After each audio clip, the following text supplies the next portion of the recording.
watanabahi. Sasa ile inatakiwa liangaliwe sana wazazi na watoto wenyewe watanabahi. Iliyosema sawa kwa watoto ambao hawajafikia baligh na wale waliobalighi kidogo, wasiwe na simu, wajiepushe na mambo ya simu kabisa wakitaka elimu. Bali hata kwa hao watu wazima hawa, kama mtu bado asoma sasa, basi anunue japokuwa ile simu ya tochi tu kwa ajili ya kupiga simu na kupokea. Smartphone ni kifo, hakika kabisa. Smartphone ni kifo, hata kwa mtu mzima, sikwambii kwa watoto wadogo. Ikiwa wewe wataka kusoma, wataka elimu, jiepushe kabisa na mambo ya mitandao ya kijamii hiyo kabisa, jiweke mbali nayo. Ni katika vitu vinavyopunguza maarifa na ufikiriaji kwa kiwango cha juu kabisa kwa watu wanaanza kusoma. Ni vitu hatari. Sijui huko mashuleni kama wanafunzi wa form 1, form 4 mpaka form 4 au form 5 na form 6 wanaruhusiwa kuwa na smartphone wakawa kunazo wenyewe. Sijui wanaruhusiwa. Kwa nini hawaruhusu?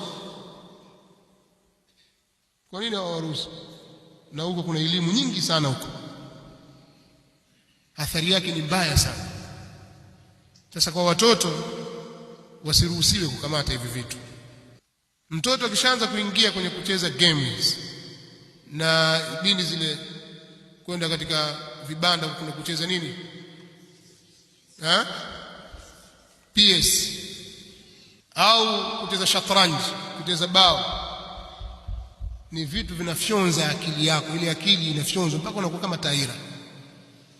Wewe na mtu anayekula mirungi unaweza kufanana, yani zile akili zenu zapungua tu, zapungua. Ule uwezo wako wa kutafakari wote umeweka kwenye mchezo,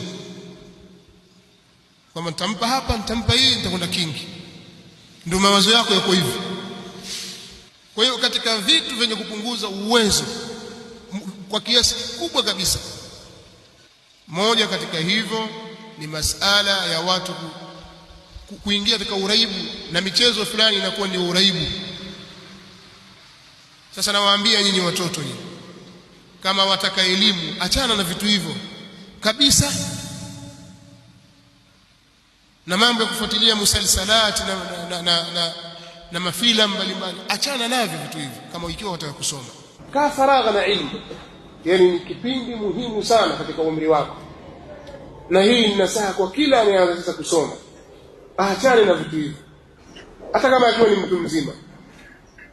Tafuta mahali, weka smartphone yako, basi baki na kisimu chako kile cha 30,000 cha 25 cha tochi, hicho kitakusaidia. Akipigia anakupata, na yeye wampigia hivyo hivyo kwa haja na dharura fulani. Lakini ukishafungua mlango huo, kama kuna watoto hapa wana mchezo huo, basi ujue kwamba wanajifungia milango ya elimu. Hivyo vitu haviendani kabisa.